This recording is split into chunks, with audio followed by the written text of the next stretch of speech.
Hello friends, welcome back to my channel let's prepare. तो आप सभी का फिर से एक बार मेरे चैनल पर स्वागत है। तो आज का हमारा टॉपिक है गुलाम वंश। हम गुलाम वंश के बारे में पूरी डिटेल में पढ़ेंगे। जो लास्ट वीडियो है वो मैंने मध्यकालीन युग की शुरुआत के बारे में दिया है, जिसमें मैंने अरबों और तुर्कों के आक्रमण का पूरा वर्णन कर दिया है। तो जिसे आप मैं डिस्क्रिप्शन बॉक्स में लिंक दे दूंगी, वहां से पढ़ सकते हैं। तो चलिए शुरुआत करते हैं। गुलाम वंश जो है इसकी समय सीमा रही है 1206 से 1290 ईस्वी तक। मैंने इस वीडियो में अधिक से अधिक जितने क्वेश्चंस पूछे जाते हैं इससे संबंधित सभी पूरे करने की कोशिश की है। तो चलिए शुरुआत करते हैं। यह वंश भारत का पहला मुस्लिम साम्राज्य था। जैसे क्वेश्चन पूछा जाता है, पहला मुस्लिम साम्राज्य कौन सा था? गुलाम वंश। जिसकी स्थापना किसने की थी? कुतुबुद्दीन ऐबक ने, जिसे मोहम्मद गौरी ने पृथ्वीराज चौहान को हराने के बाद नियुक्त किया था। मोहम्मद गौरी ने पृथ्वीराज चौहान को हराकर फिर सुल्तान कुतुबुद्दीन ऐबक को नियुक्त किया, जिसके बाद मोहम्मद गौरी वहां से चला गया था। कुतुबुद्दीन ऐबक जो है इसने 1206 से 1210 ईस्वी तक शासन किया। कुतुबुद्दीन ऐबक जो है एक तुर्क शासक थे, जिन्होंने दिल्ली की सत्ता पर 1206 से 1210 ईस्वी तक शासन किया था। तो इस वंश को गुलाम वंश क्यों कहते हैं, ये भी एक क्वेश्चन है। क्योंकि इस वंश के ज्यादातर शासक जो है वो गुलाम अर्थात दास हुआ करते थे, इसलिए इसको गुलाम वंश के नाम से जाना जाता है। यहाँ तक कि जो कुतुबुद्दीन ऐबक था वो भी मोहम्मद गौरी का दास था, गुलाम था। इस वंश को और किस नाम से जाना जाता है? मामलूक वंश और दास वंश। तो जैसे कभी क्वेश्चन आ जाता है मामलूक वंश या दास वंश के नाम से, तो कंफ्यूज मत होइएगा, ये भी गुलाम वंश का ही नाम है। सिंहासन पर बैठने पर उसने सुल्तान की उपाधि धारण नहीं की, बल्कि केवल मलिक और सिपह सालार की पदवियों से ही संतुष्ट रहा। उसने सुल्तान की उपाधि नहीं धारण की। बाद में 1208 ईस्वी में गौरी के उत्तराधिकारी गयासुद्दीन ने उसे सुल्तान स्वीकार किया और दासता से मुक्त किया। इसका मतलब शुरुआती 2 साल तक वो दासता से मुक्त नहीं थे, तभी भी वो दास ही थे। और 1208 में गौरी के उत्तराधिकारी गयासुद्दीन ने उनको दासता से मुक्त किया। लाहौर ही उनकी राजधानी थी, मतलब लाहौर जो है उसकी राजधानी थी। लाहौर से ही संचालन कार्य किया।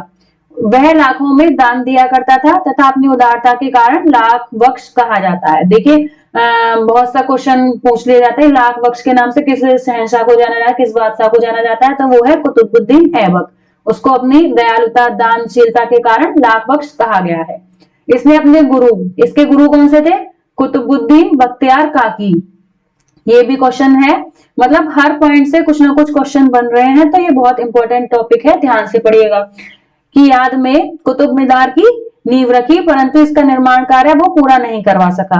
इसका मतलब यह है कि कुतुब मीनार जो है वो उसने किसकी याद में बनवाई? अपने गुरु कुतुबुद्दीन बख्तियार काकी की याद में, किंतु वह इसको पूरा नहीं करवा सका। इसलिए इसको पूरा करने का निर्माण किसने कराया? इल्तुतमिश ने। इल्तुतमिश को इसको कुतुब मीनार को निर्माण को पूरा करवाने के लिए जाना जाता है।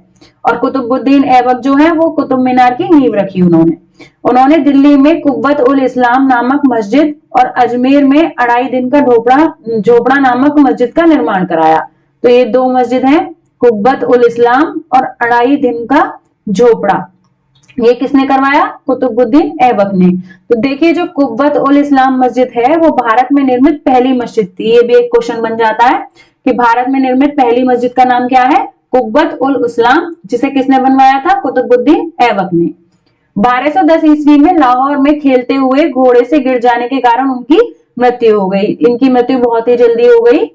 तो वो कैसे हुई कि लाहौर में घोड़े से खेलते, पहले के टाइम में जो पोलो जो चौपाल गेम होता था वो घोड़े पे बैठकर खेला जाता था, उस समय घोड़े से गिर जाने के कारण इनकी मृत्यु हो गई। कुतुबुद्दीन का उत्तराधिकारी उसका अनुभवहीन व अयोग्य पुत्र आराम शाह था, किंतु इल्तुतमिश ने इसे अपदस्थ करके सिंहासन पर अधिकार कर लिया। अब आता है, इसके बाद किसका राज आता है? शमसुद्दीन इल्तुतमिश का। ये 1211 से 1236 तक इन्होंने राज किया। ऐबक की मृत्यु के बाद उनका बेटा आराम शाह, जो उनका पुत्र था आराम शाह, 1210 से 1211 इसने दिल्ली सल्तनत पर राज किया, लेकिन उसका कार्यकाल सिर्फ 8 महीने का ही था। तो जो शमसुद्दीन इल्तुतमिश था उसने आराम शाह की हत्या करवाकर 1211 में दिल्ली पर शासन किया। इल्तुतमिश ने विषम परिस्थितियों में भी अपनी योग्यता, दूरदर्शिता और प्रतिभा के बल पर अपने साम्राज्य को मजबूत किया काफी, और 26 वर्षों तक शासन किया। इसलिए उसे दिल्ली सल्तनत का वास्तविक संस्थापक भी कहा जाता है। किसको? इल्तुतमिश को। उसने अपनी राजधानी लाहौर से दिल्ली स्थानांतरित की। यानी कि कुतुबुद्दीन ऐबक के समय में जो राजधानी थी वो लाहौर ही थी और इल्तुतमिश ने उसे लाहौर से दिल्ली स्थानांतरित किया। उन्होंने 1221 में चंगेज खान के नेतृत्व में एक मंगोल आक्रमण को रोक दिया और मंगोल आक्रमणकारियों से अपने साम्राज्य की रक्षा की। उन्होंने कुब्बत उल इस्लाम मस्जिद और कुतुब मीनार का निर्माण पूरा कराया, जिसको कुतुबुद्दीन ऐबक ने शुरू कराया था। इल्तुतमिश ने चांदी के टका तथा तांबे के जीतल का प्रचलन किया तथा दिल्ली में टकसाल स्थापित किए। टकों पर टकसाल का नाम लिखने की परंपरा भारत में प्रचलित करने का श्रेय किसको जाता है? इल्तुतमिश को जाता है। दिल्ली में स्थित नसरुद्दीन का मकबरा इल्तुतमिश ने सुल्तान गौरी की याद में बनवाया था। यह मकबरा, यह भारत में प्रथम मकबरा था। जो प्रथम मकबरा बना था वो कौन सा था? नसरुद्दीन का मकबरा, जिसको इल्तुतमिश ने सुल्तान गौरी की याद में बनवाया था। जो इक्तादारी प्रणाली है वो शुरू की गई, जिसमें राज्य को एकता में विभाजित किया गया था, जिसके वेतन के बदले में अमीरों को सौंपा गया था। तो जो इक्तादारी प्रणाली है वो गुलाम वंश में शुरू हुई है और इसको इल्तुतमिश के शासनकाल में शुरू किया गया था। ये भी बहुत मोस्ट इंपॉर्टेंट है। आगे बढ़ते हैं। इल्तुतमिश को गुलामों का गुलाम के नाम से भी जाना जाता है, क्योंकि यह कुतुबुद्दीन ऐबक का गुलाम था। तो जैसा कि पहले ही बता दिया गया है कि गुलाम वंश का नाम गुलाम वंश क्यों रखा गया, क्योंकि इसमें अधिकतर जितने भी शासक थे सब गुलाम थे। तो जो कुतुबुद्दीन ऐबक खुद भी मोहम्मद गौरी का गुलाम था। इल्तुतमिश ने गुजरात के चालुक्यों के खिलाफ एक अभियान चलाया, लेकिन इसे नुकसान के साथ खदेड़ दिया गया। इल्तुतमिश ने भारत में गुंबद निर्माण का पिता कहा जाता है। इल्तुतमिश को भारत में गुंबद निर्माण का पिता भी कहा जाता है। उसने सुल्तानगढ़ी मकबरा अपने पुत्र नसरुद्दीन महमूद की कब्र पर निर्मित कराया। यह भारत का प्रथम मकबरा था। इसको स्थापित करने का श्रेय इल्तुतमिश को जाता है। कौन सा? सुल्तानगढ़ी का मकबरा। इसने अपने पुत्र की याद में, जो पुत्र की कब्र है, उस पर निर्मित कराया है। मोहम्मद गौरी के नाम पर मदरसा-ए मुइज्जी दिल्ली में बनवाया। उसने 40 योग्य तुर्क सरदारों के एक दल यानी कि चालीसा, जिसको क्या नाम दिया? चहलगानी चालीसा का गठन किया, जिसने इल्तुतमिश की सफलताओं में अपना महत्वपूर्ण योगदान दिया था। 30 अप्रैल 1236 ईस्वी को इल्तुतमिश की मृत्यु हो गई। उसके बाद जो इल्तुतमिश जो था उसने अपनी पुत्री रजिया को अपने उत्तराधिकारी घोषित कर दिया था, क्योंकि उसका बड़ा पुत्र महमूद मारा जा चुका था। परंतु तर्कों की व्यवस्था के अनुसार कोई महिला उत्तराधिकारी उस टाइम पर नहीं बन सकती थी। तो जो इल्तुतमिश के बाद जो सुल्तान बना है वो है सुल्तान रुकनुद्दीन फिरोज 1236 ईस्वी में। तो जैसे ही इल्तुतमिश की मृत्यु हुई, रजिया के उत्तराधिकारी घोषित हो किए जाने के बाद भी इल्तुतमिश की पत्नी जो थी शाह तुर्काना के नेतृत्व में, उन्होंने उनके छोटे पुत्र थे रुकनुद्दीन फिरोज, क्योंकि उस टाइम पर महिला उत्तराधिकारी नहीं बन सकती थी, तो इसलिए उन्होंने रजिया को नहीं बनाया, अपने छोटे पुत्र रुकनुद्दीन फिरोज को 1236 में सुल्तान बनाया। रुकनुद्दीन फिरोज की आलसी तथा विलासी प्रवृत्ति होने के कारण यह किसी भी शासन के कार्यों में भाग नहीं लेता था, जिसके चलते अधिकारी वर्ग के लोग जनता पर हावी रहे थे। रुकनुद्दीन फिरोज कुछ ही महीनों तक सुल्तान बना। उसके बाद जनता के विद्रोह के कारण रजिया सुल्तान को सुल्ताना बनाया गया। यानी कि जो ये रुकनुद्दीन फिरोज था, इसका शासनकाल कुछ समय तक ही रहा। ये अपनी शासन व्यवस्था सही से नहीं चला पाया, जिसके कारण जनता ने विद्रोह कर दिया और उसके बाद रजिया सुल्तान को सुल्तान बनाया गया।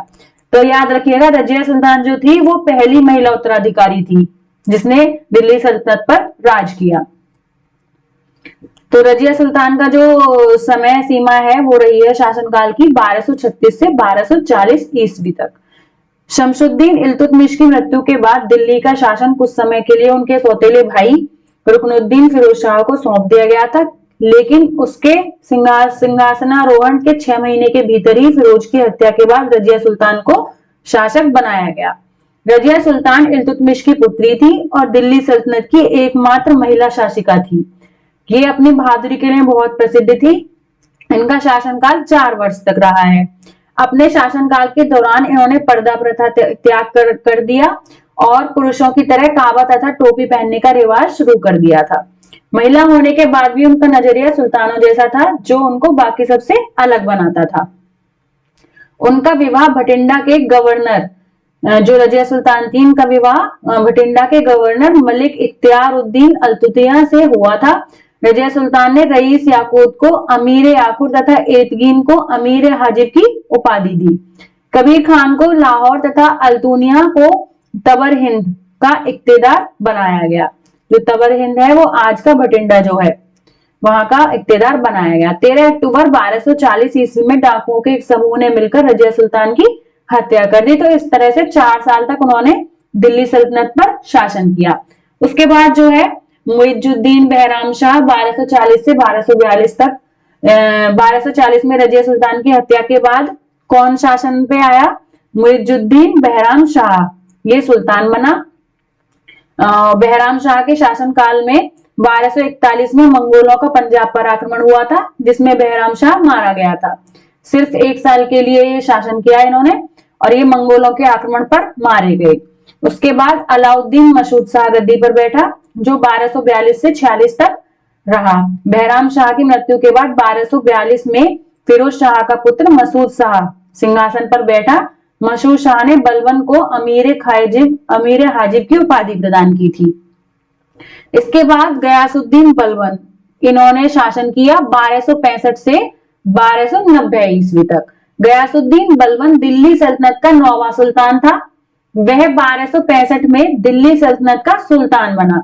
गयासुद्दीन बलबन का भी जो शासनकाल है काफी महत्वपूर्ण रहा है। गुलाम वंश में रहे तो कई हैं, लेकिन जो मुख्य हैं कुतुबुद्दीन ऐबक, इल्तुतमिश, रजिया सुल्तान और गयासुद्दीन बलबन, इनके बारे में बहुत क्वेश्चंस पूछे जाते हैं। तो बलबन जो है गुलाम वंश का सर्वाधिक महत्वपूर्ण शासक था।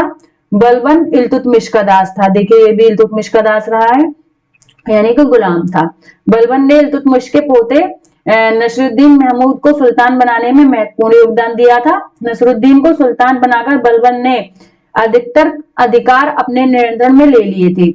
नसरुद्दीन ने गयासुद्दीन बलबन को उलूग खां की उपाधि दी थी। किसको? गयासुद्दीन बलबन को उलूग खां की उपाधि दी थी। उसने अपने शासनकाल में इल्तुतमिश द्वारा बनाए चालीसा की शक्ति को छीन किया था और सुल्तान पद को पुनः गरिमा में बनाया। जो इल्तुतमिश ने 40 लोगों की चालीसा बनाई थी उसको इसने छीन किया और सुल्तान पद को पुनः गरिमा में बनाया। यह इल्तुतमिश के बाद गुलाम वंश का दूसरा इल्वी तुर्क था। बलबन के 4 पुत्र थे, सुल्तान महमूद, कैकुबाल, कैकू खुसरो, कैकाउस। शासक बनने के बाद इसने सबसे पहले सेना का पुनर्गठन किया। सेना को दीवाने आरिज कहा जाता था। उस टाइम में सेना को क्या कहा जाता था? दीवाने आरिज। बलबन ने सिजदा और पैबोस प्रथा की शुरुआत की और भारत में फारसी त्योहार नवरोज की शुरुआत की। किसने? बलबन ने। पैबोस प्रथा और सिजदा प्रथा की शुरुआत भी बलबन ने की और जो फारसी त्योहार है नवरोज उसकी शुरुआत भी बलबन ने की। इसने जिले ए इलाही तथा नियाबत खुदाई की उपाधि धारण की थी।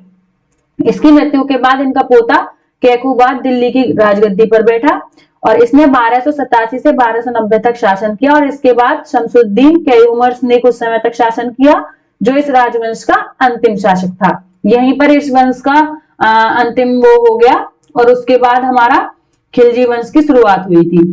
तो जो हमारे गुलाम वंश के मुख्य शासक हैं जो सारे, वो ये सब हैं जिनके बारे में हम पढ़ चुके हैं अभी। कुतुबुद्दीन ऐबक, आराम शाह, शमसुद्दीन इल्तुतमिश, रुकनुद्दीन फिरोज शाह, रजिया सुल्तान, मुइजुद्दीन बहराम शाह, अलाउद्दीन मसूद शाह, नसरुद्दीन महमूद शाह, गयासुद्दीन बलबन, अजुद्दीन कैकुबाद और कैयूमर्स जो है इसका अंतिम शासक था। अब आगे जो नेक्स्ट वीडियो होगा उसमें हम पढ़ेंगे खिलजी वंश के बारे में विस्तार से। तो आपको मेरे पढ़ाने का तरीका पसंद आया हो तो प्लीज मेरे चैनल को लाइक और सब्सक्राइब करें। Thank you.